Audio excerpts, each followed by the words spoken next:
عشان فرمي لقد سمع الله قول الذين قالوا إن الله فقير ونحن أغنياء سنكتب ما قالوا وقتلهم الأنبياء بغير حق ونقول ذوقوا عذاب الحريق. أما أتى سببك نزولي هي كما صحيحها أتولى كتاب كاني تفسير لا الطبري بن أبي حاتم وأنا أتوى أما أمزا منيه أنا طبعا أمزا من آيتي والله منيه أنا سبب نزولك فرمي رسول الله صلى الله عليه وسلم أبو بكر الصديق أهيني وبانجيكا وناميك بو نسيب بو يهودية كان بني قريظة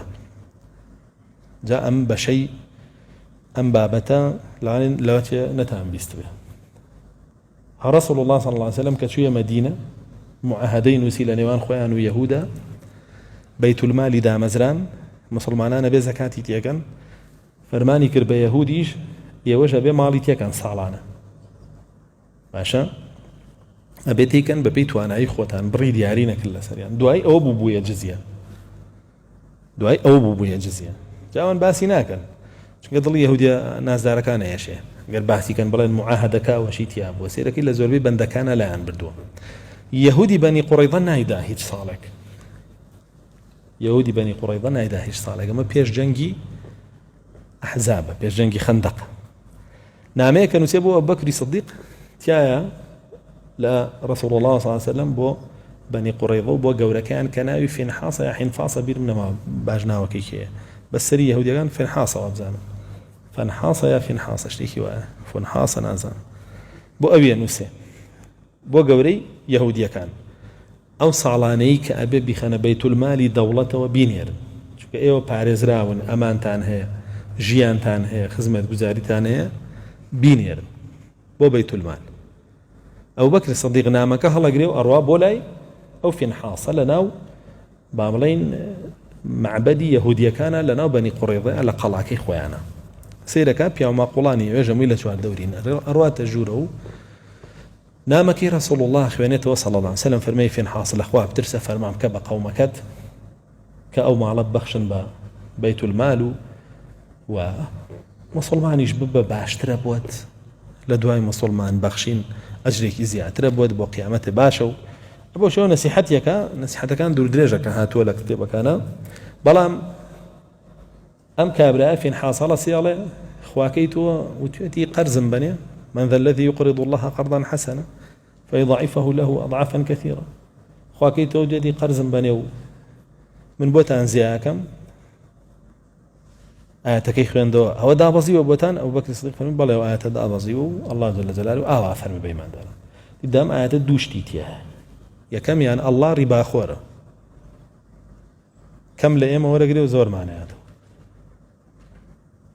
دو مشان قرص خلقي فقير حالك الله فقير ونحن أغنياء إما دولة مانين شو كده قصد ما كآياتك وافر أبو بكر الصديق قوصي كيفية بيه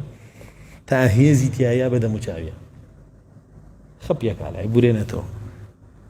وقال مسلمان بما كان لأبونا أبو بكر ادعو إلى سبيل ربك بالحكمة والموعظة الحسنة أو شيء يا أبو بكر وتو تندروي شو أنشتي واكي تو بحكمة وموعظة حسنة دعوانك ماشا أو مشركة بما لأبونا رجع ولا أبو بكر صديق اشتراون شو نسيما تراب لكافر كفرك بما نرى ادعو إلى سبيل ربك بالحكمة قول له قولا لينا أبو بكر صديق قولا لينا ينود ولا يقوس أبدا مشاوية باش فما ناسك وناس داري علوج هيك كفر بكري جوان با الله بدري ورسول الله بدري منيش دا بنيش قولا لينا وقولا لينا لا اله الا الله كاك امام ضحك وتفسيرك نقبه فسدان وبانكرنا ابوي قولا لينا ونيه لا لو اتشاك هاتوا وتو تفسيرك او تفسيري تو عشان هاتوا ولا رسول الله صلى الله عليه وسلم وتي ولا في نحاس هواي وتوب نجلي معه يفين حاسم بوبانك رسول الله صلى الله عليه وسلم محاسبي كيكل يهوديك يا ابو بكر صديقي نكر غيرة جولان لسدين محاسبة ناكريا دعاء خيري بو بكر صفاس كريا جويني بين ادرس وكاتي بين اكريا بيبوتريا شير وهاوار بوتاري رسول الله صلى الله عليه وسلم بشي وازيو مگر يهودي مذهبك واي في بله باشا وتی فینحاس بان کردن، فینحاسیان بان کرد، وتی بۆ ئەوتووە سوێنی خواردی وام نەوتوە، سوێنی خواردیشتی وام نەوتوە. ئەفەرمێن لە لای ڕەسوڵ الله صلی الله عليه وسلم نەچوویە دەرەوە. ئاەت دابەزی لقد سمع الله قول الذين قالوا إن الله فقير ونحن أغنياء. أي رسول الله صلى الله عليه وسلم الله بيستويتي كواي وتوه تبري أبو بكر الصديق كرد شاهدي دا دجي في نحاصي يهودي بالله وايوت دسي أبو بكر الصديق خوش بين ليا قبوس إشكال خوي غيرتي لا دام على الراوة ناري بكفر بالله لل كتوش ترابي يكسر آياته بداني ادعو إلى سبيل ربك بالحكمة لك شوي بس شي قيتو خو ما كان موقفيني أبو بكر الصديق لصلح حديبية أو مشركي كها صلحك بنوسيته ولا قال رسول الله صلى الله عليه وسلم دستي بربوريشي رسول الله صلى الله عليه وسلم باش مشيركي تاهزتي أو بيايا أبو بكر الصديق ادعو إلى سبيل عطن الروا شلون شتي واقع وأنا وت حل يا أبونا يا مسلمان بما كان أول صلحك يتيقى نيهش بكري أم علوجانا يكسر أوانا وت باشا أما دو موقفيتي خود صدان موقفي واي هي برم بيخو أنه ولا سيرة أوش خاولاو كابراو سيري كي قال وتي أبو بكر الصديقي وتي هتا بسر مو وتي إيقنا هرگيز لهم قبول الله كردي خوزقا أبو بكر نا أبوي جويني كي بيا بقى من نغلم باش تاخد أمرون تفسير كي بخيرنا وتي أمصص بضر اللات بروهيني لات بمجا أو شخصانا شايستي وانواعن بيبلي أما جويني باشا